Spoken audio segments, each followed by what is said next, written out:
오늘 예수제자학교 마지막 시간입니다. 오늘 성경과 선교 두 번째 시간 말씀 시작하기 전에 기도하고 우리 시작하겠습니다. 하나님 감사합니다. 이번 한 학기 동안 선교라는 주제로 우리 예수제자학교 여기까지 달려오게 하심을 감사합니다. 시간 귀한 말씀을 통해서 우리가 주님의 말씀을 배우고 또 선교의 본질과 사명에 대해서 다시 한번 생각할 수 있도록 은혜 주신 것 감사드립니다. 이 말씀을 듣고 또 우리가 도전을 받아서 주님 주신 이 거룩한 사명, 선교의 사명 잘 감당하는 우리 모두 또 우리 남산교회 되도록 축복해 주시옵소서. 오늘도 이 마지막 시간에 성령께서 임재하시고 주님의 음성을 듣고 또 성령으로 우리를 조명하셔서 주의 말씀을 잘 깨닫는 그러한 복된 시간 되도록 함께하여 주시옵소서. 예수님의 이름으로 기도합나이다. 아멘. 네, 오늘 마지막 시간에 오신 여러분 모두를 주님의 이름으로 환영합니다. 지난 시간에 말씀드린 것 딱 한두 문장으로만 요약하고 이제 시작하겠어요. 오늘 계속 이어지는 거기 때문에 지난 시간에 말씀드린 것의 핵심은 무엇이었냐면 우리가 성경을 읽을 때 성경을 처음부터 끝까지 이렇게 일맥상통하게 이렇게 하나의 줄기로 이렇게 쭉 읽는 것이 중요하죠. 성경의 맥을 잡아 읽는다고 그래요. 그런데 우리가 성경을 정말 제대로 잘 읽었다고 할 때 어디에 포커스를 맞춰야 되느냐? 선교에 포커스를 맞춰서 읽어야 된다고 그랬어요. 그래서 기억이 나시는지 모르겠어요. 뱀 해야 된다. 뱀 뭐였었죠? 바이블 as mission.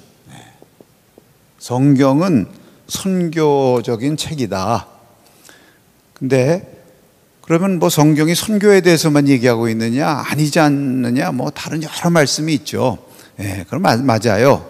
그러나 우리가 선교를 어떻게 이해할 때 성경 전체를 선교적인 책으로 읽을 수 있고 그렇게 이해해야 된다고 말씀했습니까? 선교라는 것이 교회가 주체가 돼서 교회가 이방 세계에 가서 복음 전하고 하는 그러한 것이기 이전에 이 선교를 무엇으로 이해해야 된다고 그랬어요? 하나님의 선교, 미시오 데이라고 그러잖아요, 라틴어로. 하나님이 선교하신 하나님의. 그래서 하나님은 모든 자신이 지은 모든 이 피조 세계가 죄로 인해서 타락하고 멸망을 향해서 가게 되었는데 하나님 책임은 아니죠. 범죄한 인간의 책임이고 그것으로 말미암아 저주받은 이 자연 세계에 문제가 있는 거죠. 그러나 하나님께서는 그 자신이 지은 그 창조 세계를 다시 회복시키고 다시 구원하시기를 원하신다. 그래서 창조 자체도 구원의 행위였지만 또 그 타락한 창조 세계를 거기엔 인류와 모든 우주 자연 세계까지 다 포함되는 거예요. 이 구원이 넓은 의미에서 우리가 이해를 할 수 있는 거예요. 우주적인 구원. 왜? 우리 주님은 우주적 그리스도시니까.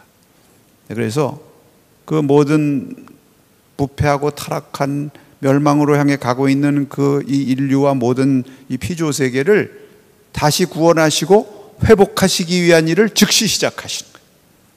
그게 벌써 이미 구약에서부터 예수님을 보내시고 그 다음에 교회를 세우시고 또 사도들을 통해서 온 땅에 복음을 전하시고 나가서 이제 요한계시록에서 새 하늘과 새 땅을 바라보도다.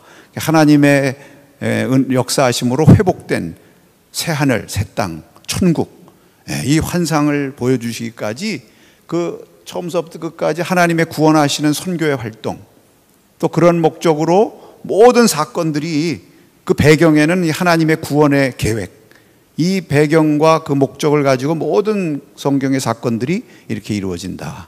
물론 거기에는 뭐 직접적으로 이런 말씀들, 이런 하나님의 뜻과 계획을 보여주시는 직접적인 말씀들, 우리가 이제 시간이 짧기 때문에 여기서는 주로 그런 말씀들 중심으로 우리가 살펴볼 것이지만 또 그렇지 않은 것들이라 할지라도 뭐 예를 들면 심판에 대한 말씀. 그럼 심판에 대한 말씀은 심판 자체가 목적이에요? 뭐 예언서 같은 데 보면 너무너무 심판에 대한 말씀 많잖아요. 막 정죄하시고. 근데 그러면 그게 멸망시켜서 정말 망하게 하시려고 속뜻이 그게 속마음이 아니잖아요. 그것을 통해서 다시 돌아오게 하시려는 거예요. 돌아오게, 구원하시려고. 그러니까 이러한 모든 것들이 하나님의 선교하시는 구원의 활동, 이 빛에서 볼 때 성경 전체가 하나의 맥으로 이렇게 쭉 연결되는 거죠. 이스라엘 백성들을 택하시고 그들을 선민으로 삼으시고 또 교회를 세우시고 교회를 하나님의 거룩한 공동체로 삼으신 것도 뭐 그들만 택해서 그들만 복받고 잘되게 하시려는 거냐? 아니죠. 이들을 통해서 온 열방에게 베푸시려는 하나님의 구원과 축복을 전하게 하는 그런 통로로 쓰시려고, 그런 뜻이 있다. 그런 차원에서 뱀 선교로서 성경, 이것을 잘 이해하는 것이 중요하다. 그러면서 이제 지난 시간에 그 창조 얘기 그거 하다가 끝났어요. 창조를 통해서 이미 하나님께서 구원의 역사를 이제 시작한 거예요. 그리고 또 창조 세계를 이렇게 만드시고 다 창조를 마치신 후에 이제 사람을 창조하시고 사람에게 명령을 주셨는데 땅을 다스리고 정복해라. 근데 이것이 너를 위해서 네 마음대로 쓰고 정복해라 그런 의미가 아니라 창세기 2장 바로 이어서 나오는 말씀에 잘 경작하고 지켜라, 이런 말씀으로 보완을 해서 말씀하시므로 이 땅을 다스리고 정복한다는 것의 의미는 바로 우리 사람이 하나님의 대리자로서 이 땅을 잘 하나님의 목적대로 잘 경작하고 또 지키고 보존해야 될 사명.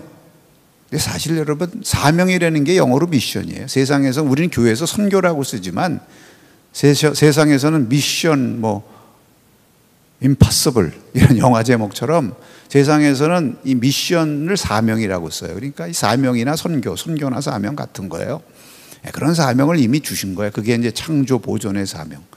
환경 선교, 좁은 의미에서, 넓은 의미에서는 이 온 인류, 온 세계를 구원하는 이 하나님의 구원 활동에 동참하는 동역자가 되라. 이미 태초부터 사람에게 이러한 사명을 주신 거예요. 우리가 이런 것을 깨닫고 이것이 다 예수님이 이 사명을 완성하시기 위해서 오신 것이고 또 예수님을 통해서 교회를 세우신 것도 이러한 모든 사명을 계속 마지막 새하늘과 새 땅에 이르기까지, 온전한 구원에 이르기까지 계속해 나가도록 하시기 위해서 주신 것이다. 이 맥을 가지고 창세기부터 계시록까지 쭉 읽는 것이 성경을 다양하게 읽고 우리의 삶에 다양한 적용을 다 할 수 있지만 이렇게 중심적인 맥, 요게 본류라고 그래. 본류. 요걸 가지고 읽어야 성경 제대로 읽는 거다, 그 얘기예요. 요만 잘, 그러면 이제 성경을 보는 눈이 좀 새롭게 떠질 수 있다.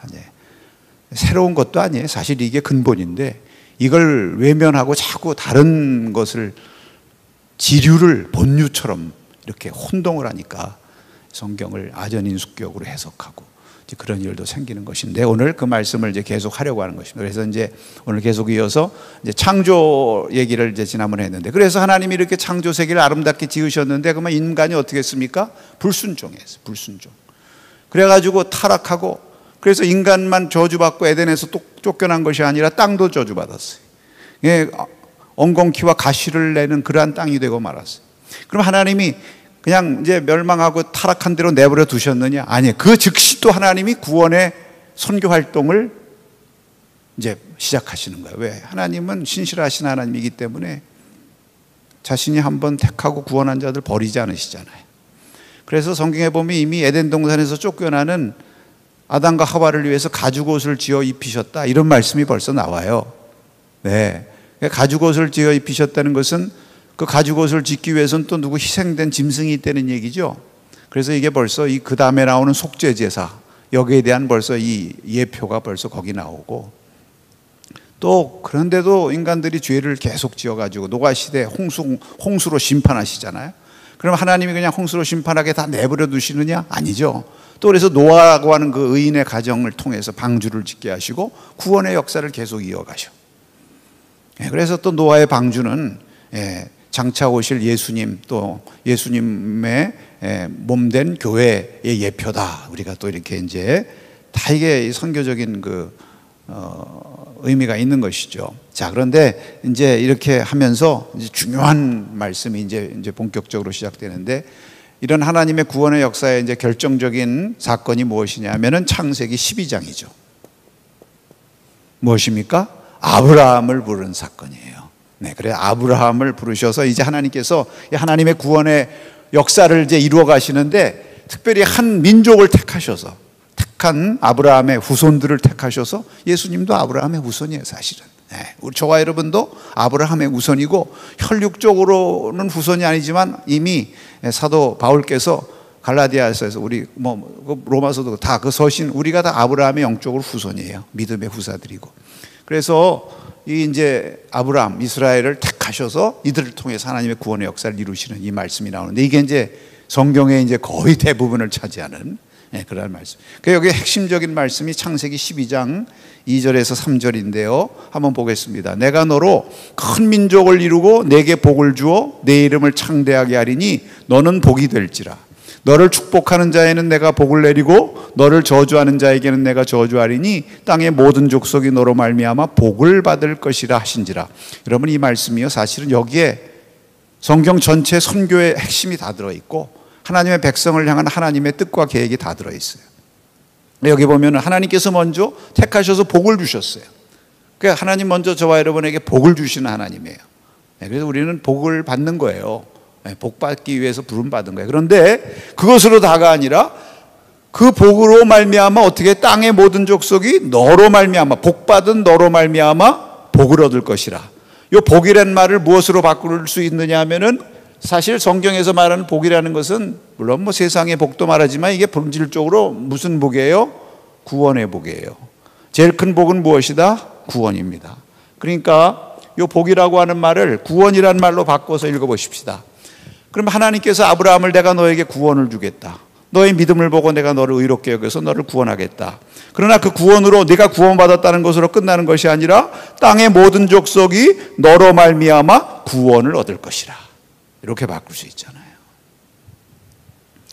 그래서 여러분, 이 말씀이 대단히 중요한 말씀으로, 이는 구약 전체뿐만 아니라 구약 전체를 선교적으로 이해할 수 있도록 하는 이제 출발점이자 키 열쇠가 되는 말씀일 뿐만 아니라 성경 전체, 사실 이 말씀을 이루어가는 과정이 성경 전체고요. 아니, 교회사 전체예요. 교회사 전체예요. 네. 20세기 모든 선교 신학도 다 여기서 출발해요. 이 말씀이 근거예요. 토대. 그래서 예를 들면 성경에서, 신약에서 사도 바울께서도 이 창세기 12장 2절에서 이 3절, 이 아브라함에게 주신 이 약속의 말씀이 이게 먼저 전하신 복음이라고 불렀어요. 이게 복음이래요. 여러분, 갈라디아서 3장 8절에서 9절을 한번 보겠습니다. 또 하나님이 이방을 믿음으로 말미암아 의로 정하실 것을 성경이 미리 알고 먼저 아브라함에게 복음을 전하되, 무엇을 전하셨다고요? 복음을 전하셨대. 아브라함에게 모든 이방인이 너로 말미암아 복을 받으리라 하였느니라. 그러므로 믿음으로 말미암은 자는 믿음이 있는 아브라함과 함께 복을 받느니라. 이 복을 무엇으로 바꿀 수 있다고 그랬어요? 구원. 네. 그래서 믿음으로 말미암는 자는 믿음이 있는 아브라함과 함께 구원을 받느니라. 그러니까 이미 하나님께서 아브라함에게 먼저 복음을 전해주셨어요. 네. 택하신 자를 하나님이 복 주시고 구원하시고, 또 너로 말미암아 많은 사람이 구원받고 복받게 하시리라. 근데 무엇으로 말미암아 구원받는다는 것까지 가르쳐 주셨다는 거예요. 사도 바울은 믿음.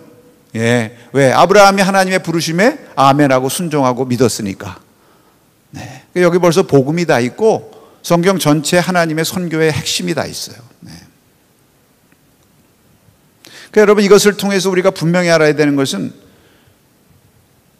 아브라함, 또는 이제 넓게 말하면 뭐예요? 이스라엘. 이스라엘은 자신만을 위한 존재가 아니다는 거예요. 이게 핵심이에요. 하나님께서 이스라엘을 택하신 것은, 아브라함을 택하신 것은 저만 불러서 저만 구원받고 잘 먹고 잘 살게 하라고 하신 것이 아니라 모두를 향한 하나님의 구원 계획의 맥락에서 저를 부르신 거예요. 이거를 알아야 돼. 아브라함이 이걸 알았어요. 그래서 아브라함은 믿음의 조상이 된 거예요. 우리가 이걸 알아야 돼요. 우리가 왜 예수님을 믿느냐, 왜 교회를 이 땅에 세우셨느냐, 이 하나님의 깊은 목적을 알아야 되는 거예요. 보편적인 목적. 그래서 이스라엘을 선택하고 특별한 백성 삼으셨다고 해서 다른 나라를 거부하신 것도 아니에요. 왜? 하나님은 모든 만물의 주님이세요. 창조주시고. 그래서 이스라엘만 하나님께 속한 게 아니에요. 모든 나라 열방도 주께 속해. 천하 하늘과 땅의 모든 것이 다 하나님께 속했다고 그랬거든요. 그런데 이렇게 모든 나라를 위해서 아브라함을 부르셨다.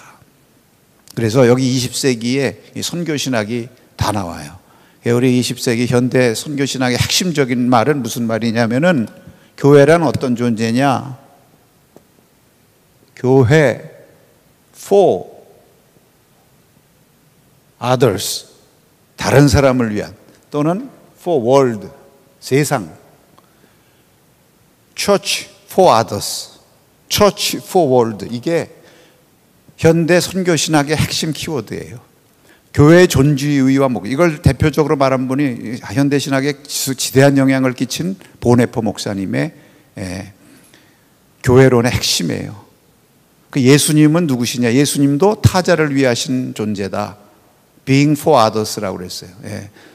온 인류, 다른 사람을 구원하시기 위해서 자신을 제물로 드리신 분이 예수님의 그런 목적을 위해서 오셨고, 그래서 그 예수님의 보혈을 위해 세워진 교회도 결국은 자신을 위해서 존재하는 것이 아니라 타자를 위해서, 타자라는 것은 세상이죠. 그래서 교회는 섬기고 섬교하라고 존재하는 거예요. 자신을 위한 것이 아니라, 물론 자신에게도 복을 주셔 하나님이 교회를 통해서 주시는 거지. 교회를 통해서 세상을 구원하시기를 원하신다. 이게 결국은 어디서 뿌리로 들어가는 거냐면 창세기 12장 2절에서 3절이에요. 아브라함에게 주신 하나님의 약속. 그래서 이것이 먼저 전하신 복음이고요, 모든 성경의 열쇠가 되는 그런 아주 중요한 말씀이에요. 자, 그런데 이제 조금 우리가 또 깊이 생각해야 될 게 있어요. 자, 그런데 하나님께서 이렇게 이스라엘을 통해서 열방을 회복하시고 구원하시고 하나님을 알게 하시기를 원하시는데, 근데 이제 구약에서는 아직 하나님께서 그렇다고 이스라엘 백성들을 열방을 향해서 보내시진 않아요. 신약에 와서 이제 보내시는 거예요, 본격적으로. 물론 마지막 때 예언자도 보내시고 그랬지만 자기 백성들한테 보내셨지, 이방 땅에 가서. 물론 요나 얘기 지난번에 했었어요. 요나를 이제 니느웨로 보내는 말씀이 나오지만 사실은 이제 심판을 선포하기 위해서 보내신 거죠.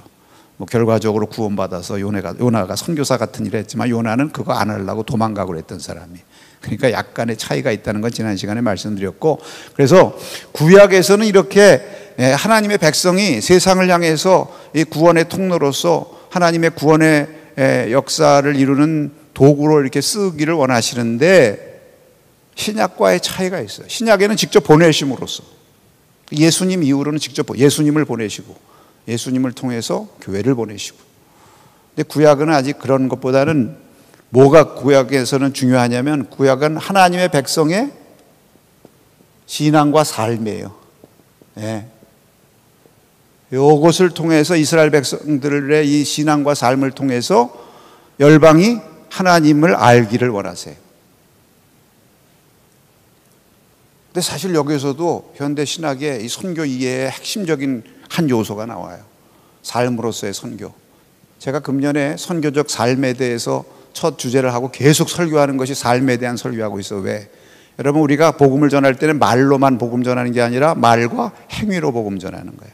우리의 삶도 너의 착한 행실을 사람들에게 비추어서 너희 하나님께 영광을 돌리게 하라. 너희들이 사는 그런 모습이 이게 우리로 삶으로 보여지는 복음이에요. 믿지 않는 사람들한테. 믿지 않는 사람들은 우리의 말을 통해서도 믿지만 우리의 삶을 보고 믿어. 바로 이스라엘 백성들에게 이미 하나님께서 그런 것을 뜻하신 거예요. 순종과 거룩함.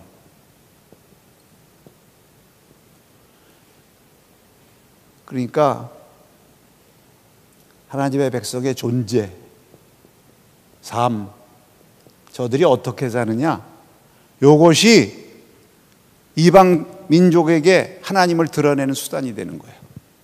그러니까 하나님께서는 이스라엘 백성들의 이 삶을 통해서 열방이 하나님을 알기를 원하셨어요. 굉장히 중요한 포인트입니다. 라이트라고 하는 유명한 선교 신학자가 이런 말을 했어요. 여러분 이 말을 이해하시길 바랍니다. 이스라엘의 선교는 또는 저들의 선교적 사명은 어디로 가는 것이 아니라 무엇이 되느냐, 어떻게 사느냐였다. 이 말을 이해하면 구약을 확실하게 이해할 수가 있어요. 그래서 이 말이 이제 어디 나오냐면 창세기 18장 18절 19절을 해. 이미 아브라함을 부르셨을 때부터 나와요. 창세기 18장 18절 19절에서 아브라함은 강대한 나라가 되고 천하 만민은 그로 말미암아 복을 받게 될 것이 아니냐. 이것은 아까 창세기 12장에서 하신 말씀을 한번 재확인하시는 거예요. 그 다음에 19절에 이렇게 저로 말미암아 복을 받고 구원받게 하시기를 원하는데, 하나님을 알게 하시기를 원하는데, 그럼 어떻게 함으로 하나님을 알게 하시기를 원하느냐 하면, 내가 그로 그 자식과 권속에게 명하여 여호와의 도를 지켜 의와 공도를 행하게 하려고 그들을 택하였나니 이는 나 여호와가 아브라함에게 대하여 말한 일을 이루리 함이니라. 나 여호와가 아브라함에게 대하여 말한 일을 이룬다. 아브라함에게 대하여 말한 것이 무엇입니까? 너로 말미암아 만민이 복을 받고 구원받게 하시겠다는 이 약속. 그럼 이 구원받게 하시는 일을 어떻게 이루시겠다는 거예요? 너희가 내 말을 지켜서 의와 공도를 행하며 살아갈 때 그것을 보고 열방이 하나님을 알고 하나님께로 돌아오게 된다. 이게 구약의 이스라엘 백성의 선교적 사명의 핵심이에요. 목사님, 이스라엘 백성들이 어디 선교사로 갔어요? 무슨 하나님이 이스라엘 백성들을 무슨 선교사로 보냈어요? 선교사로 보낸 것도 아닌데 자꾸 이스라엘 백성들이 선교적인 공동체고 선교적 사명이 있다고 왜 계속 얘기하세요? 요 말을 몰라서 그래. 이 말씀을 이해를 못해서. 하나님께서는 이스라엘 백성들이 거룩하게 살기를 원하셨어요. 내 명령과 율례와 법도를 지켜라. 왜 모세를 통해서 율법을 주셨을까요? 물론 말씀처럼 너가 이것을 지키면 네가 복을 받고, 네가 이것을 지키지 않으면 넌 저주를 받고, 우리가 늘 듣는 신명기의 말씀처럼 물론 그것을 위해서도 주신 거지만, 자, 이렇게 해서 저희들이 복을 받으면은 어떻게 돼? 저들이 그 복을 받는 것을 보고 주위에, 여러분 하나님의 백성은 결코 혼자 사는 게 아니에요. 진공 상태에서 하나님과만 단독으로 관계하면서 자기들만 사는 게 아니라 항상 하나님의 백성들은 주위에 누가 있어요? 이방 사람들이 있어. 네, 안 믿는 사람들이 있다고요. 그래서 이 하나님의 백성들이 하나님을 잘 섬기면서 하나님의 말씀대로 살아서 거룩한 백성으로 살면서 또 그것으로 말미암아 하나님이 주시는 복을 받아가지고 복되게 사는 것을 보면 이방 사람들이 누구를 알게 돼요? 하나님을 알게 돼. 야, 이거 하나님의 백성들이 좀 다르구나. 또 저들이 저렇게 잘 돼서 복 받는 거 보니까 하나님이 정말 계시네. 그게 전도예요. 말로만 전도한다고 전도가 아니라. 그래서 하나님의 말씀대로 하나님의 백성들이 사는 게 중요해. 하나님의 목적과 계획을 이루는 길이기 때문에, 자기만 복받고 잘 되기 때문에 중요한 것만이 아니라, 물론 그것도 중요하지만 굉장히 중요한 내용. 여러분 이걸 깨달으셔야 돼요.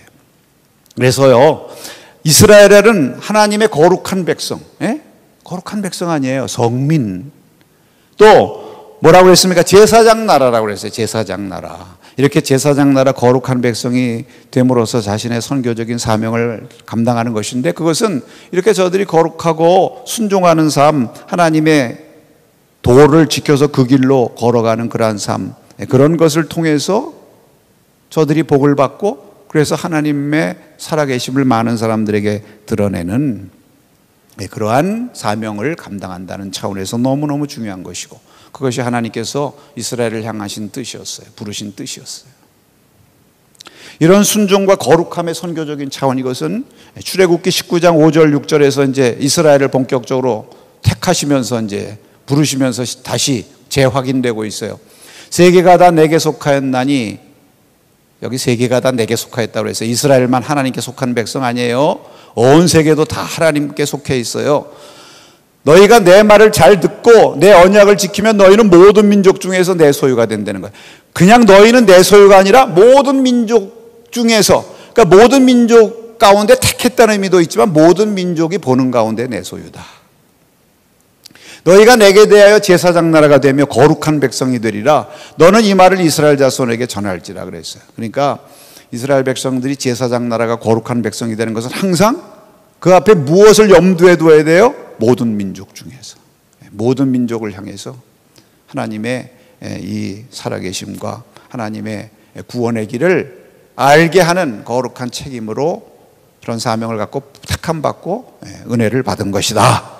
이것을 우리가 꼭 기억해야 될 줄로 믿습니다. 참 이게 중요한 거예요. 여기 보배로운 소유, 내 소유라는 게 이게 세굴라라는 아주 유명한 히브리어인데 NIV 성경에 보니까 보배로운 소유라고 treasured possession, 보배로운 소유라고 이렇게 번역을 했는데, 여러분 이스라엘을 보배로운 소유로 삼는다고 그래가지고 다른 나라는 그럼 하나님께 속해 있지 않고 이런 게 아니라고 그랬어요. 모든 세계가 다 내게 속해 있는데 그 내게 속해 있는 모든 세계로 하여금 하나님을 알고 하나님의 구원을 알고, 그래서 그들도 하나님의 구원의 길을 따라오게 하기 위해서 특별히 누구를 택했어요? 이스라엘을 택했어요.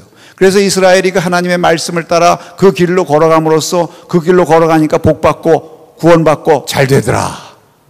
그러면 열방이 그대로 따라올 거 아니냐, 그거예요.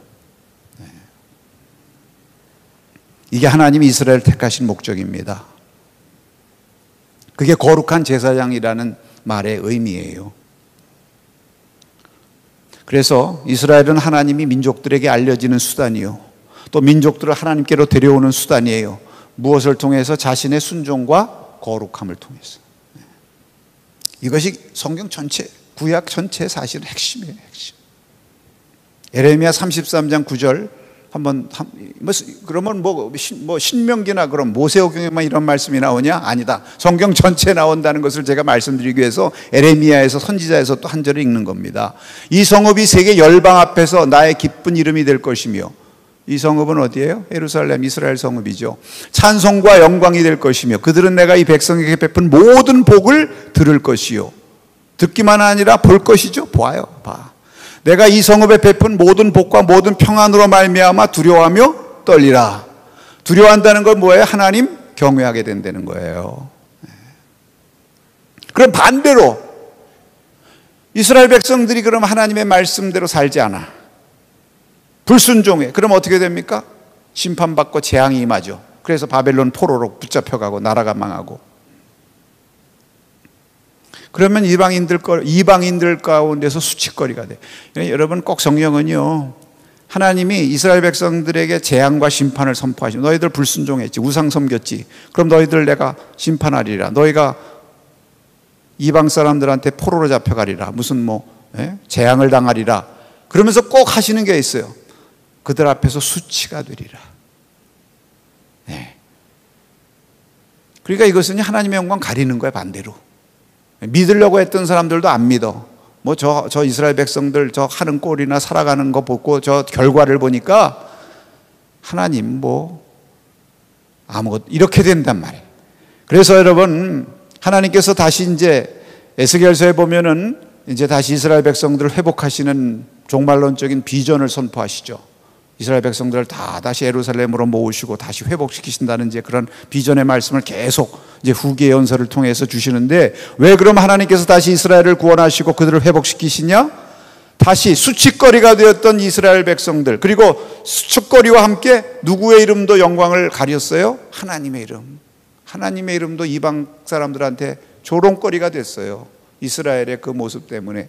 그런 것들을 다시 회복시키고 이방인들로 하여금 다시 하나님을 알게 하시려고.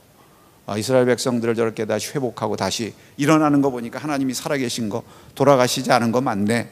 쉽게 말하면 이렇게 알게 하시려고. 그 말씀이 에스겔 36장 23절에 이런 말씀이 수도 없이 많지만 제가 이 한 말씀 여러분 보는 거예요. 여러 나라 가운데서 더럽혀진 이름, 곧 너희가 그들 가운데서 더럽힌 나의 큰 이름을, 이스라엘의 이름만 수치스럽게 된 게 아니라 하나님의 이름도 함께 더럽혀졌어요. 그러나 그 이름을 내가 거룩하게 할지라, 내가 그들의 눈앞에서 너희로 말미암아 나의 거룩함을 나타내리니 내가 여호와인 줄을 여러 나라 사람이 알리라. 주 여호와의 말씀이시니라. 그러니까 이스라엘의 회복과 구원하심은요, 포로 가운데 절망 가운데 있었던 이스라엘 백성들도 하나님이 다시 하나님이시고 살아계시고 여호와이신 것을 알게 하는 기회도 되지만, 그것으로만 끝나는 것이 아니라 누구도 여호와이신 줄 알아요? 이방 사람들도. 하나님의 백성들의 삶은요, 자기 개인 차원으로만 끝나는 게 절대로 아닙니다. 이미 우리가 예수님을 믿고 하나님의 자녀를 하는 순간부터 우리는 필연적으로 누구와 연결되어 있어요? 우리 주위에 살아가는 불신자들하고 연결되어 있어요. 하나님하고 나하고만 1대1로 관계하면서 사는 세상이 아니에요. 항상 주위에. 그래서 내가 하나님을 잘 믿고 복을 받고 하면 하나님의 이름도 올라가고, 반대로 범죄하고 타락하고 수치스러운 일을 당하면 하나님의 이름도 더럽혀짐을 받고, 하나님은 그런 걸 견디시질 못하지. 그래서 다시 이스라엘 백성들을 회개케 하시기 위해서 깨우치시고 책망하시고 복음 전하시고 이래가지고 다시 돌아와. 그래서 다시 회복이 돼. 그러면은 그들의 수치도 다시 회복이 되죠. 그래서 모든 백성들이 하나님 살아계시고 과연 하나님은 우리 하나님이시다고 하나님을 찬송하죠. 그럼 그것으로 끝나는 게 아니라 그 주위에 그것을 본 여러 민족들도 하나님의 이름을 높이고, 그래서 하나님께로 돌아오고. 아멘. 이런 말씀인 것입니다. 그래서 하나님께서는, 자, 이제 여기 핵심적인 말 하나를 하겠어요. 이게 이제 예수님하고 연결되는 말이기 때문에 시간이 별로 없어서 이런 정도로 얘기합니다만 다 이미 할 얘기는 한 거예요. 이것으로 성경을 보면 다 보이는 거예요. 자, 이사야, 여기 이제 핵심적인 말이라, 하나님께서 이스라엘을, 또 이스라엘 가운데 택하신 나의 종, 그 종이 이스라엘을 말할 수도 있고 또 이스라엘의 택한 예언자나 또 예수님을 말할 수도 있고, 그런데 49장 6절, 이사야 49장 6절에 주명한 말이 나오는데 그게 뭐냐면 이방의 빛이라는 말이 나와요.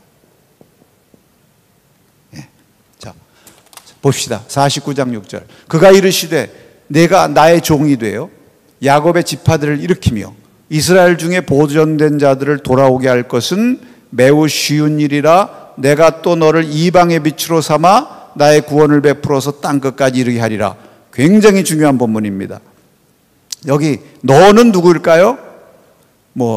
영적으로 이스라엘 전체를 말할 수도 있지만 또 이스라엘 중에 보존된 자를 돌아오게 한다, 이런 말씀 보면 특별히 구원하시는 하나님의 종, 예수님, 메시아, 여기 이게 선지서기 때문에 특별히 하나님의 이 사명을 받고 이스라엘 가운데 보냄을 받은 선지자다, 이렇게 말하는 분도 있는데 사실은 궁극적으로는 누구예요? 예수님이죠, 메시아. 왜냐하면 벌써 이미 이사야, 제2이사야, 제3이사야 이 뒷부분은 다 메시아 예언에 대한 말씀들이 많잖아요. 그러니까 이방의 빛으로 이스라엘을 이미 삼으셨어요. 근데 사실 이방인의 빛으로 이렇게 살아서 모든 열방이 그 빛을 보고 하나님께로 돌아오는 그러한 구원의 도구로 사용하셨는데, 이스라엘 백성들이 그만 범죄하고 타락해가지고 바벨론 포로로 가고, 물론 다시 돌아오고 에스라 시대에 좀 돌아오는 일이 있지만 이방의 빛으로서의 온전한 사명을 다 감당하지 못했어요. 그래서 하나님께서 이방의 빛의 온전한 사명을 감당하고 하나님께서 많은 백성들을 구원하시기 위해서 누구를 보내신 거예요? 예수님 보내신 거예요. 하여튼 여기 중요한 말은 이방인의 빛. 그러니까 이거 다시 거슬러 올라가면, 왜 하나님께서 아브라함을 택하시고 이스라엘을 택하셨습니까? 저들을 복 주셔서 무엇으로 삼으시려고요? 이방의 빛으로. 항상 자신의 이 존재 이유가요, 하나님의 백성은 자신으로만 끝나지 않아. 누구와 꼭 관계가 되어 있다고요? 이방 사람들.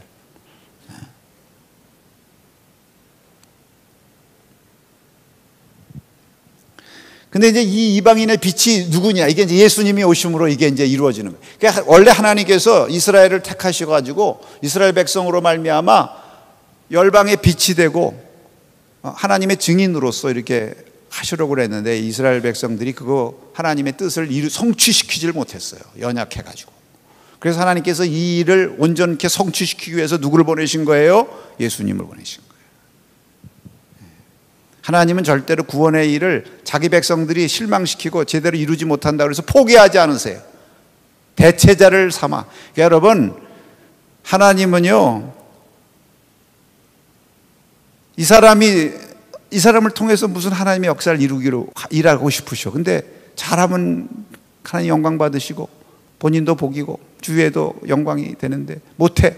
그러면 저 사람이 못하니까 관두자냐? 아니에요. 그 사람 대신 다른 사람 쓰는 거예요. 네. 버림받는 자기만 손해지. 그래서 이 이방인의 빛이란 말을 어디서 썼느냐면 누가복음 2장 30절 32절에 시므온이 성전에서 아기 예수님을 안고 이렇게 말씀해요. 내 눈이 주의 구원을 보았사오니 이는 만민 앞에 예비하신 것이요 이방을 비추는 빛이요 주의 백성 이스라엘의 영광이니이다. 예수님이 뭐라고요? 이방을 비추는 빛이에요. 이제 예수님이 오심으로 드디어 이방의 빛이 임했다. 일단 이 이방의 빛이라는 말이 너무너무 중요해요. 사도행전 13장 47절에서는요, 사도 바울도 이 표현을 써요.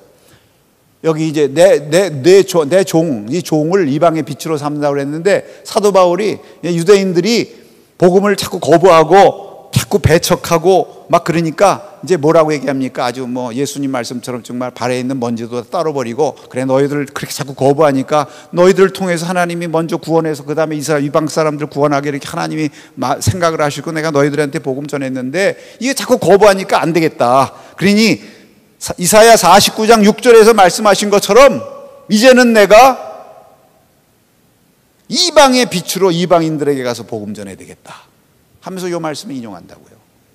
거기서 이방인 선교의 근거로 이사야 49장 6절을 인용해서 주께서 이같이 우리에게 명하시되 내가 너로 이방의 빛으로 삼아 너로 땅끝까지 구원하게 하리라. 바로 너라는 거, 여기 나오는 너를 자신들로 이해한 거예요. 하나님이 자신들을 이제는 이방의 빛으로 삼으셔서 증인, 이방인에게 복음 전하는 사도, 증인이 되게 하신다. 그러면서 그만큼 중요해요. 이사야 49장 6절 기억하시기 바랍니다. 그래서 이렇게 하나님께서 이제 하여튼 뭐 이렇게 이제 하셔서 결국은 이제 마지막에 이제 이스라엘을 회복하시는 예언들이 쭉 나오죠. 포로기 이후에. 근데 그때 이제 포로기 이후가 되면은 하나님이 이제 급하셨던 것 같아요. 이 열방도 하나님께로 돌아오게 될 텐데 급하니까 계속 예언자들을 통해서 말입니다. 이스라엘만 돌아오게 하고 예루살렘으로 모으시는 것이 아니라 열방도 모으신다. 그때 내가 열방도 직접 경건한 자들을 택해가지고 같이 예루살렘에 모아서 같이 하나님을 찬송하게 하려는 종말론적인 비전을 계속 선포하세요. 후기 예언자들 통해서. 여기에 대해서는 뭐 많이 나오지만 한두 군데만 읽고 이제 신약으로 넘어가도록 하겠습니다. 이사야 56장 6절에서 8절 또 여호와와 연합하여 그를 섬기며 여호와의 이름을 사랑하며 그의 종이 되며 안식일을 지켜 더럽히지 아니하며 나의 언약을 굳게 지키는 이방인마다 내가 곧 그들을 나의 성산으로 인도하여 기도하는 내 집에서 그들을 기쁘게 할 것이며 그들의 번제와 희생을 나의 제단에서 기꺼이 받게 되리니 이는 내 집은 만민이 기도하는 집이라 일컬음을 들 것임이라. 이스라엘의 쫓겨난 자를 모으시는 주 여호와가 말하노니 내가 이미 모은 백성 외에 또 모아 그에게 속하게 하리라 하셨느니라. 8절 잘 보면 여기 중요한 말씀이 나오죠.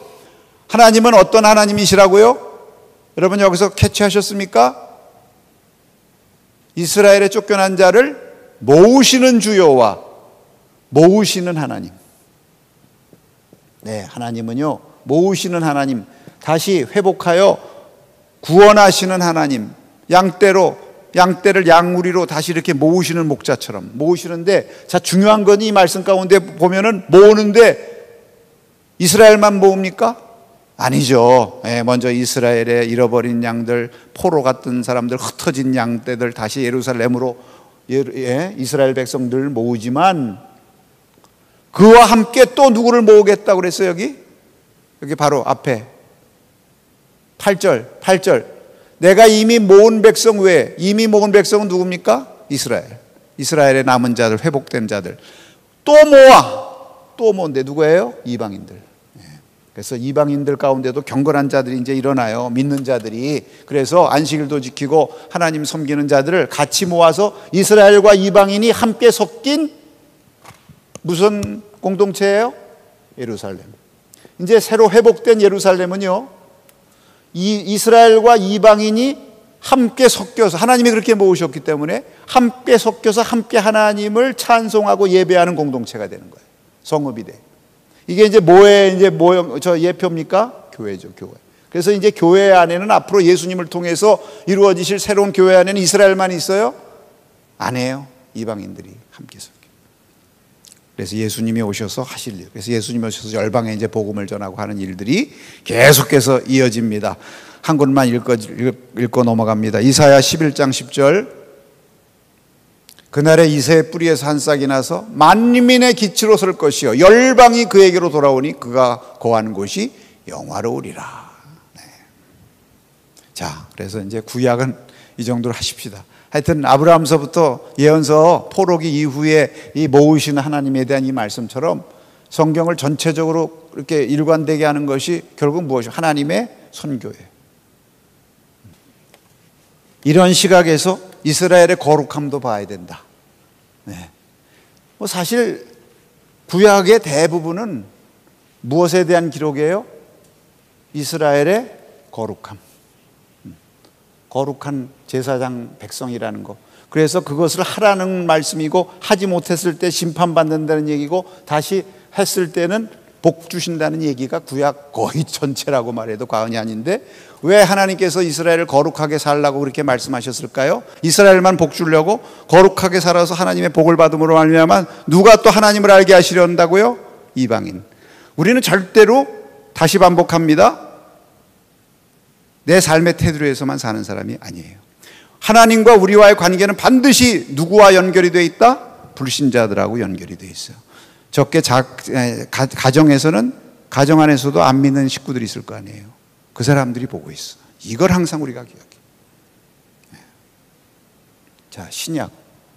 신약은 사실 신약은요. 구약은 제가 이제 구약은 이렇게 좀 많이 설명을 드렸는데 왜 구약이 뭐 선교에 대해서 얘기해? 뭐 이제 선교사 파송해서 이럴까봐. 신약은 설명이 필요 없어. 신약은 이미 예수님이 최초의 선교사라고 그러잖아요. 우리가 하나님이 아들을 세상에 보내셔서 성경 전체 66권을 한 절로 요약하면 뭐라고 우리 어느 구절이라고 그러죠? 요한복음 3장 16절이요. 하나님이 세상을 이처럼 사랑하사 독생자를 주셨으니 이는 저를 믿는 자면 멸망치 않고 영생을 얻게 하려. 이게 성경 전체 요절이래잖아요. 성경 전체를 한 절로 요약한 게 요한복음 3장 16절이고 이것은 바꿔 말하면 요한복음 3장 16절에 비춰서 구약을 이해하고 신약을 이해해야 된다는 거예요. 구약은 이 요한복음 3장 16절에 하나님이 예수님을 통해서 구원하시려는 일을 예언하신 말씀이고 예수님이 오셔서 복음을 전하는 신약은 이것을 성취시켜서 앞으로 확장돼 나가는 구원의 역사를 확장시켜 나가는 말씀이고 이렇게 딱 정리가 돼. 그러니까 사실 신약에 대해서는 뭐 말할 필요도 없는데 그래도 또 신약에 대해서 또 실제로 선교에 대해서 더 많이 우리가 알게 하는 말씀이니까 좀 살펴보도록 하죠. 자, 그래서 이제 구약의 마지막에 오면 이렇게 이제 이 모든 게 하나님의 구원의 활동이 이렇게 구심적인 구도로 돼요. 이스라엘의 흩어진 자들, 남은 자들을 예루살렘으로 모으시고 또 다시 열방 가운데서도 경건한 믿음의 사람들을 다시 예루살렘으로 모아서 이 예루살렘 공동체가 유대인과 이방인들이 함께 하나님을 찬양하는 그런 공동체로 회복시키시리라는 이 종말론적인 비전이 선포돼. 이게 구심적이죠. 이렇게 예루살렘으로 모여요. 모으시는 하나님. 그런데 이제 신약에 와서는 그 예루살렘에 모여서 이제 그 모여 있는 공동체 가운데 예수님이 오셨어. 그래서 이제 예수님을 통해서 이제는 이 복음이 온 땅으로 확산돼 나가는 원심적인 구조가 돼. 그래서 신학교 다닐 때요, 아주 유명하신 교수님이 있었는데, 이 성경의 이 역사, 이스라엘, 이 하나님의 백성의 역사를 뭐라 그러냐면 구속사라고 그래요. 독일어 하일스게슈히테, History of Salvation. 근데 이제 구속사라는 걸 이렇게 설명을 할 때 이런 식의 그림으로 이렇게 그려서 맨날 설명하셨어요. 제가 아직도 잊어버리질 않아요. 그래서 요 중심, 이 구원사의 중심은 누가 있습니까? 예수님이 계세요. 예수님. 그래서 하나님께서 천지를 창조하시고 온 창조를 지으셨는데 그래서 온 창조가 하나님이 지으신 대로 이렇게 행복하게 번성하며 살았으면 얼마나 좋아요. 타락을 했어요. 타락. 그래도 할 수 없이 하나님께서 또 아브라함을 택하시고 그래서 그의 백성들을 택하시고 근데 이게 또 망해가지고 다 그냥 흩어지고 바벨론 포로에 조금만 남았어요. 또 그 바벨론 포로에 있는 사람들을 또 조금씩 예루살렘으로 모아가지고 이제는 예수님과 12 제자들 근데 이제 여기서 예수님을 통해서 다시 초대교회 해가지고 서양교회, 온 세계교회로 점점점 확장돼가지고 온 땅이 복음 전파되고 구원받으면 그때 누구 오신다? 예수님 오신다. 이런 그 역사관, 이게 구속의 역사관이에요. 그래서 이 신약의, 구약은 이렇게 구심적인 구도를 갖고 있는데 신약은 이렇게 원심적인 구도를 갖고 있어요. 뭐 그런 건 별로 중요한 거 아니고 어쨌든 이해를 돕기 위해서 이렇게 말씀하고 있는데, 바로 이 전환점이 된 게 누구다? 예수님이에요. 예수님. 그래서 여러분, 예수님은 최초의 선교사로 하나님이 독생자를 이 땅에 보내셨어요. 여러분, 선교라는 말이 보낸다 하는 말에서 나왔다고 그래서 신약에 나오는 헬라어 아포스텔로, 보내다, 파송하다, 또 이 말이 라틴어가 이제 미토라고 그러잖아요. 거기서 미시오라는 말이 나왔어요. 그래서 선교라는 건 보낸다는 말에서 나온 거예요. 보냄을 받은 자가 사도고 선교사예요. 그러니까 예수님이 하나님의 보냄을 받은 자니까 선교사다, 우리가 다 아는 얘기지만, 그래서 이 바로 열방의 빛의 사명을 아까 비추시고 이제 구원에 모으시는 일, 또 이것을 통해서 다시 아브라함에게 주셨던 이 모은 백성들을, 택한 백성들을 통해서 다시 온 땅에 구원의 역사를 이루시기 위해서 이제 예수님 오셨어요. 자, 성경에 예수님의 선교가 제일 중요하죠. 예수님의 선교. 신약, 뭐 성경 전체가 예수님에 대한 말씀이라고 그랬는데, 특히 예수님의 선교에 대해서는 구체적으로 우리가 볼 수 있는 것이 복음서죠. 복음서. 그리고 사도 바울은 이 예수님에 대해서 증거한 서신이고, 예수님이 중심이죠. 자, 예수님의 선교를 잠깐 살펴보면, 예수님께 선교에서 일단 제일 중요한 것이, 여러분, 모든 선교에 있어서 중요한 게 마인드예요. 이걸 가리켜 의식이라고 그래요. 선교 의식.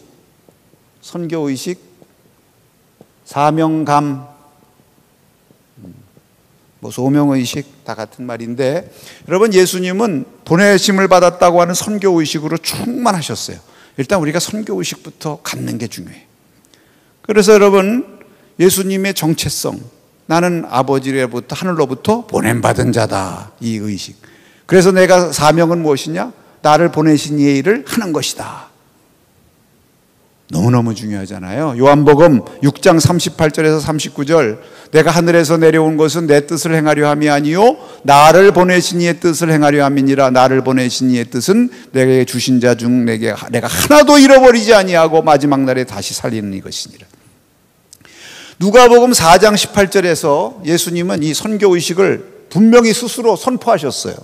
누가복음 4장 18절, 너무너무 중요한 말씀이죠. 주의 성령이 내게 임하셨나니 이는 가난한 자에게 복음을 전하게 하시려고 내게 기름을 부으시고 나를 보내사 포로된 자에게 자유를, 눈먼 자에게 다시 보게 함을 전파하며 눌린 자를 자유롭게 하고, 복음을 전하게 하시려고 나를 보내셨다. 이 보내셨다는 의식, 이게 충만하셨어요. 이게 중요한 것입니다. 그 다음에 두 번째로 예수님의 선교에서 우리가 살펴볼 것은, 처음에는 자기 백성을 구원하셔요. 그러다 자기 백성을 구원하시면서 점차 온 백성에게로 나가요. 온 백성에게. 여러분, 이제 마태복음에 보면은 예수라 하라 이는 자기 백성을 죄에서 구원하려 하심이라. 그래서 처음에 예수님은 사실 이제 처음에는요, 자기 백성, 특히 마태복음에 그런 말씀이 많이 나오고 초기 사역하실 때는 이제 그런 말씀들이 많이 나와요. 그래서 마태복음 10장에 보면 12제자를 택해서 이제 처음에 보내시는데, 12제자를 처음에 누구에게로 보내시느냐? 이방인들의 길로도 가지 말고 사마리아인의 고을에도 가지 말고 오히려 이스라엘 집에 잃어버린 양에게로 가라. 이스라엘을 잃어버린 양, 이렇게 보내십니다.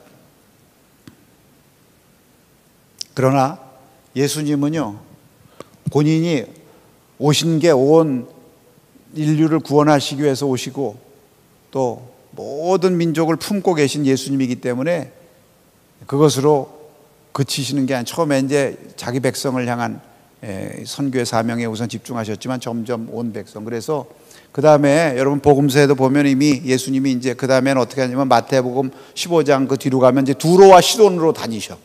두로와 시돈. 오늘날로 말하면 저 레바논. 그때만 해도 거기 이방 땅이었었어요. 그런 말이 있잖아요. 고라시나 벳세다여 가브나움아, 예수님의 본토 고향 사람들. 너희들에게 행했던 일을 내가 저 두로와 시돈에서 했으면 저 사람들 벌써 회개하고 다 믿고 돌아왔을 것이다. 그러니까 이제 두로와 시돈이라는 데는 그만하면 이방 땅에, 또 사마리아에도 가서 복음 전하기 시작해요. 사마리아, 누가복음에 가보면 사마리아 고을로도 들어가셨다. 이제 요한복음 4장에 가면 사마리아 수가성에서 복음 전하시잖아요. 그러니까 이제 예수님이 서서히 이제 벽을 허무셔. 벽을 보편적으로 가신다고, 이방 사람들까지 다. 그래서 실제로 구원받는 사람들이 생겨요, 서서히. 네, 그렇습니다, 여러분. 그래서 이제 수가성 여인이 벌써 구원받잖아요. 그리고 마을에 가서 복음 전하니까 또 동네 사람들도 다 와가지고 요한복음 4장 41절에 보니까 많은 사람들이, 많은 사마리아인들이 예수를 믿었다고 그랬어요. 뿐만 아니에요. 요한복음 12장 21절에 보니까 헬라인들 중에서도 예수님 찾아왔다는 말이 있어요. 헬라인, 이제 이방인들, 헬라인들까지도 예수님께로 돌아오면서 점점 온 백성으로 이제 이렇게 확장이 돼 나가는 그런 사역을 하셨어요. 그리고 이렇게 세계를 품으시고 온 백성에게 복음 전하라는 사실, 그 사역은 이제 마지막에 어디에서 클라이막스입니까? 지상명령, 제자들을 통해서. 근데 사실 예수님은, 아직 육신으로 계신 예수님은 아무리 하나님의 아들이시고 온 인류를 구원하시기 위해 오셨다고 하지만 육신적으로 제약이 있으시잖아요. 육신을 입고 계시니까. 그래서 1차적으로는 유대 땅, 좀 멀리 가야 사마리아, 두로와 시돈. 근데 땅끝까지는 가실 수가 없어요. 그러나 이미 마음은 땅끝을 품고 계시죠? 그렇죠? 그래서 이 땅끝을 품고 계신 예수님, 세계를 품으신 예수님의 이 사명을, 또 이 마음을 가장 잘 보여주는 게 지상명령이에요. 그래서 이제 제자들에게, 그의 교회들에게, 너희는 땅끝으로 가라. 가서 모든 족속으로 제자 삼으라. 예루살렘과 온 유대와 사마리아와 그 다음에 땅끝까지 내 증인이 되리라. 제자들을 통해서 이 자신의 뜻과 이 품으신 사명, 이것을 이루시기를 원하시고 제자들을 온 세계에 보내시는 것입니다. 예수님의 선교의 핵심은 하나님 나라예요. 바실레이아 투세우. 근데 나라라고 하는 것은 우리가 킹덤 뭐 이렇게 번역하는데 사실은 역동적인 개념이에요. 바실레이라는 것은 사실은 통치라는 의미가 더 강한 거예요. 그러니까 하나님이 다스리고 예수님이 다스리는 세계가 하나님 나라죠. 예수님의 통치를 받는 것은 어디나 하나님 나라인 줄로 믿습니다. 그래서 이 통치라는, 그래서 이 하나님 나라를 선포하시고 또 실현하셨어요. 그래서 회개하라 천국이 가까웠느니라, 이렇게 하나님 나라 복음을 전파하셨을 뿐만 아니라 또 주님께서 하시는 사역, 병자도 고치시고 귀신도 내쫓으시고 죽은 자도 살리시고 가난한 자에게도 복음이 전파되고 하는 이 사역을 통해서 이미 하나님 나라가 임했다고 그랬어요. 도래했다고.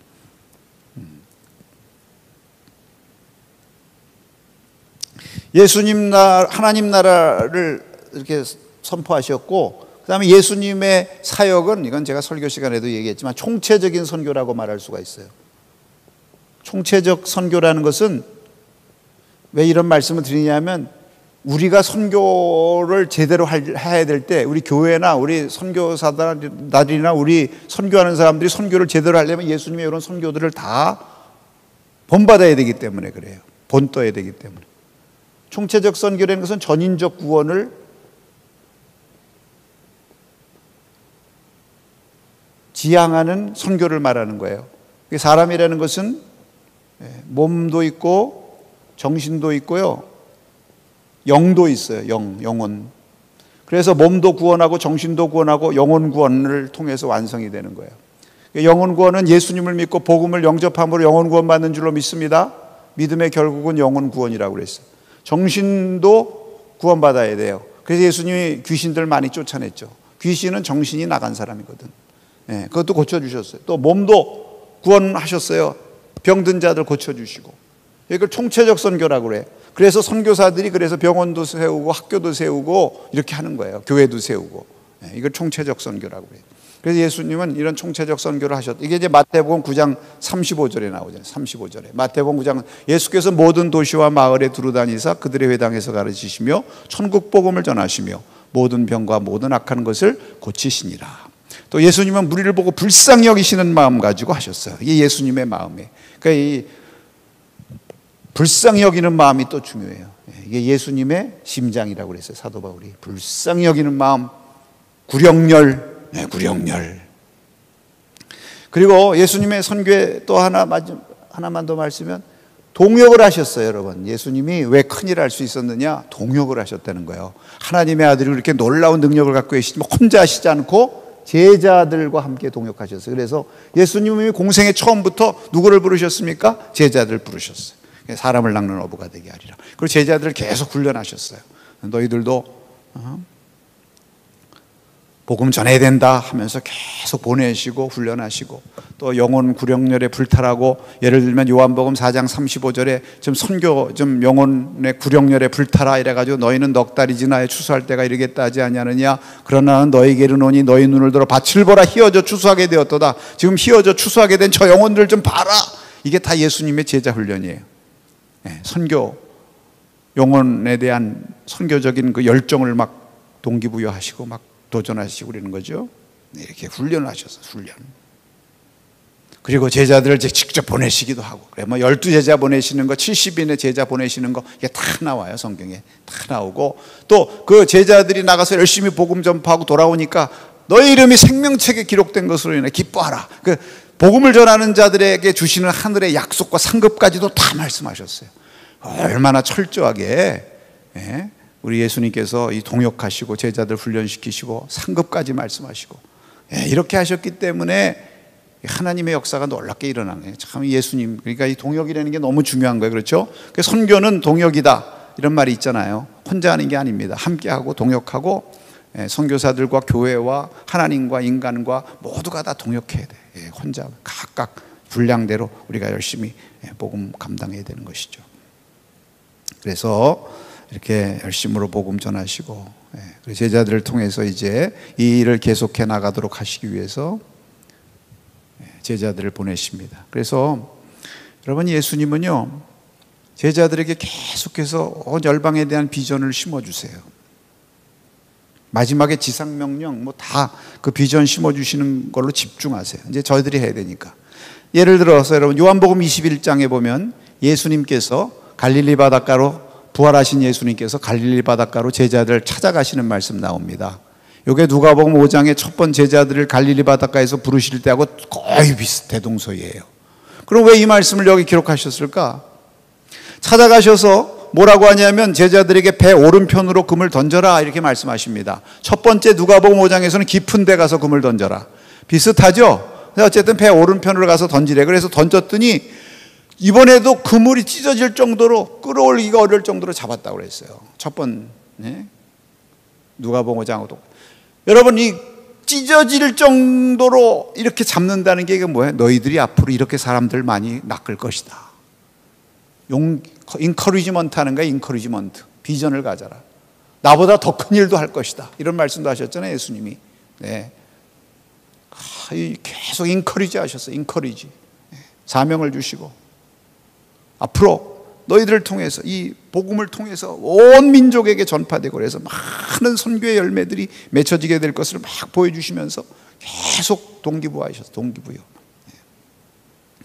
그리고 환상, 그게 마지막 환상이 요한계시록 7장 9절에, 요한계시록 7장 9절. 2일 후에 내가 보니 각 나라와 족속과 백석과 방언에서 아무도 능히 셀 수 없는 큰 무리가 나와 흰옷을 입고 손에 종려가지를 들고 보좌 앞에서 어린 양 앞에 서서 예배하는 말씀. 이런 비전, 이런 것을 바라보면서 열심히 이 복음을 전해라. 그래서 여러분, 예수님께서 이 복음서에 보면은요, 이 사복음서에 이 지상명령이 다 나와요. 그래서 여러분, 지상명령에 대해서는 여기서 더 이상 말씀드릴 필요도 없어요. 마태복음 마지막 28장에 가서 모든 족속으로 제자 삼아라. 또 마가복음 마지막에 보면 뭡니까? 16장 15절. 온 천하에 다니면서 만민에게 복음을 전파하라. 근데 여기서 우리가 주목할 것은 이 만민이라는 말이 원어에 보니까 코스모스예요. 코스모스. 물론 헬라어의 코스모스는 세상을 말한다 이렇게도 번역할 수 있지만, 우리가 코스모스 하면 이게 뭐예요? 코스모스, 우주. 이게 복음을 전하는데 사람만이 아니라 온 우주의 회복을 말씀하고 있어요. 이게 바로 옛 창조의 원형, 하나님의 창조 목적대로 지으신 이 하늘과 땅 온 우주 세계의 회복을 말씀하시는 회복. 이게 너무나 이런 말씀하죠. 누가복음에서는 또 뭐라고 말씀하죠? 누가복음 24장 47절 49절에 보니까 여기는 그의 이름으로 죄사함을 받게 하는 회개가 예루살렘에서 시작하여 모든 족속에게 전파될 것이다. 너희는 이 모든 일의 증인이라. 볼지어다 내가 내 아버지께서 약속하신 것을 너에게 보내리니 너희는 위로부터 능력으로 입혀질 때까지 이 성에 머물라. 이 누가복음의 이 지상명령의 특징은 뭐냐면요, 성령에 대한 말씀하신다. 성령. 이 사명을 감당하기 위해서 성령 받아야 되니까 성령이 임할 때까지 기다려라. 너무 서둘러서 나가지 말고.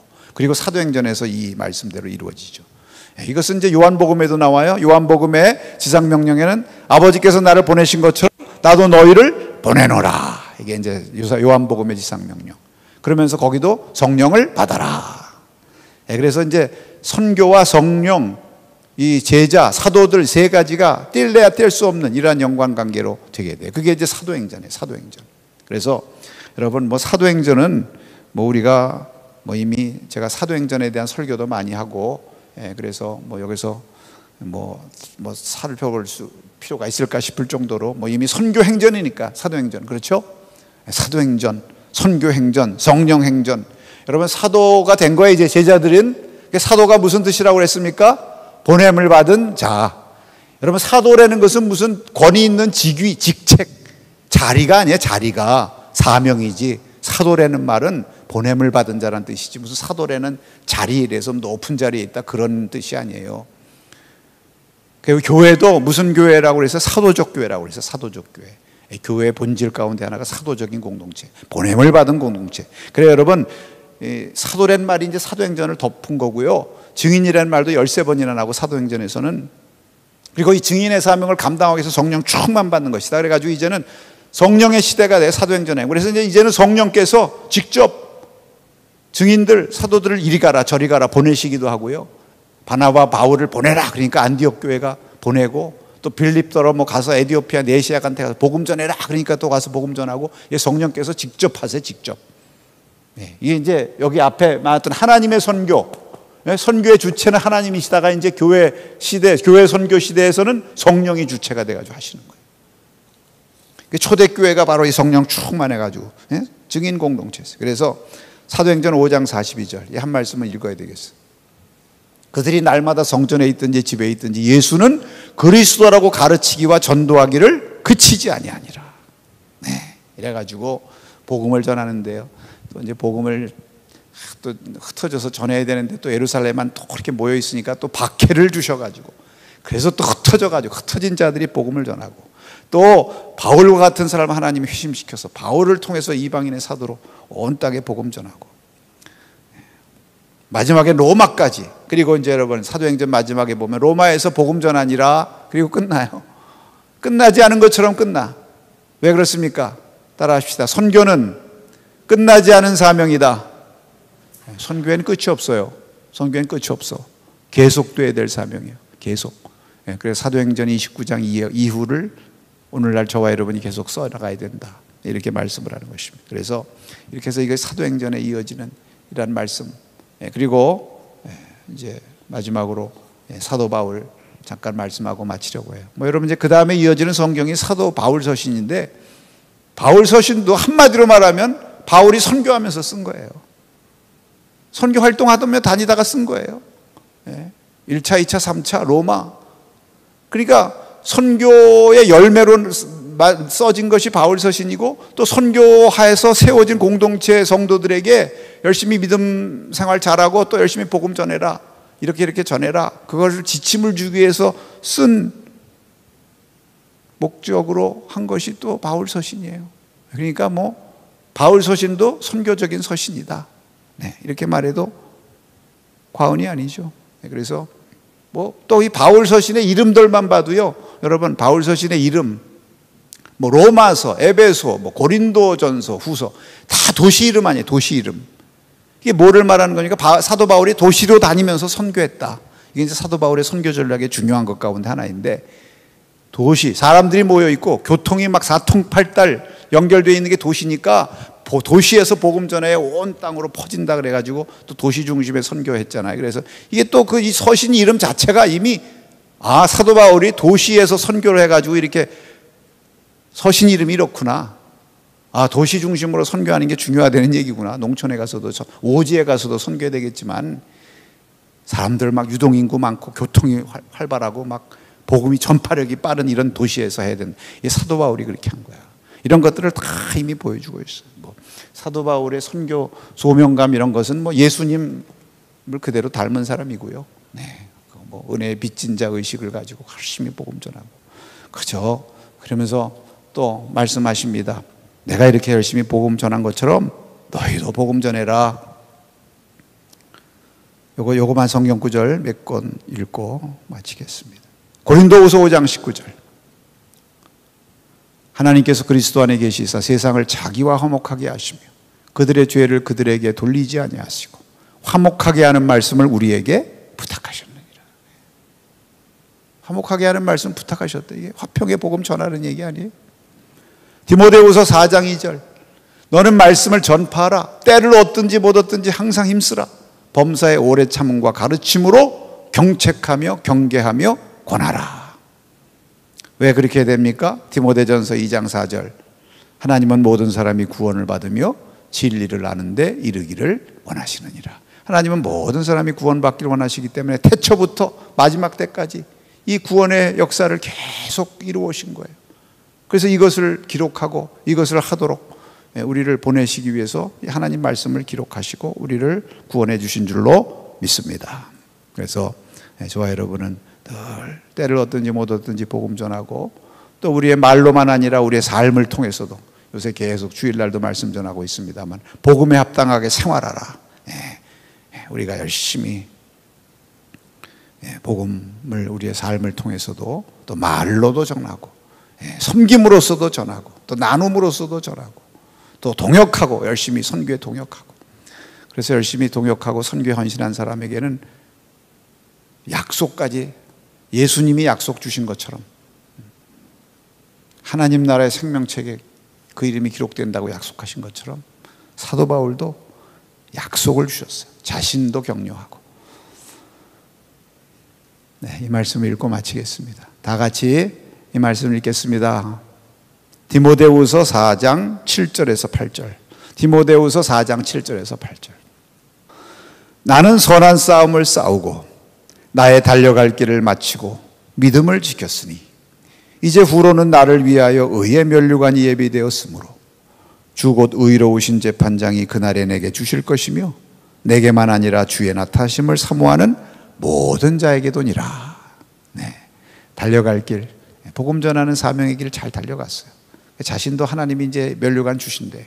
자신도 격려하면서 나뿐만 아니라 나와 같이 열심히 복음 전하고 믿음의 길, 사명의 길을 잘 달려가는 모든 사람에게도 우리 주님께서 면류관 주실 것이다. 그러니까 이것을 바라보면서 열심히 복음의 사명 잘 감당하라, 이런 말씀인 줄로 믿습니다. 그래서 오늘 지금까지 이렇게 2시간에 걸쳐서 살펴봤는데, 하여튼 여러분 성경을 우리가 이제 보는 눈을 좀 뜨시고, 뭐 지금까지도 그렇게 다 보고 읽으셨겠지만 정말 하나님이 얼마나 이 구원의 마음을 가지시고 이렇게 한 영혼을 천하보다 귀하게 여기시고 모두를 구원하기 위해서 얼마나 이렇게 열심히 선교 일을 하셨는가. 또 이를 위해서 그의 백성을 택하시고 저들을 통해서 얼마나 이 일을 이루어 가시기를 간절히 원하셨는가. 우리가 그것을 다시 한번 마음에 간직하고, 우리도 이런 말씀, 마지막에 제가 첫 시간에 말씀드렸죠. 왜 우리가 성경과 선교를 배우고 왜 성경을 선교적으로 읽자고 이렇게 계속 얘기하느냐. 첫째로는 하나님의 선교의 열정을 우리가 알아야 되고, 두 번째로는 성경이 선교에 대해서 뭐라고 얘기하는가를 잘 알아서 우리가 바른 선교를 해야 되고, 세 번째, 이것을 통해서 우리가 도전을 받고 사시 사명감을 회복해서 우리 자신이 열심히 선교하는 일에 힘쓰고 동역하자. 요 세 가지 목적 가지고 하는 거라고 그랬어요. 그런 은혜가 우리 모두에게 있어지시기를 축원합니다. 기도하겠습니다. 하나님 아버지 감사합니다. 오늘 성경과 선교, 지난 시간과 오늘에 이어서 두 번에 걸쳐서 주의 말씀 배우고 또 깨닫게 하심을 감사드립니다.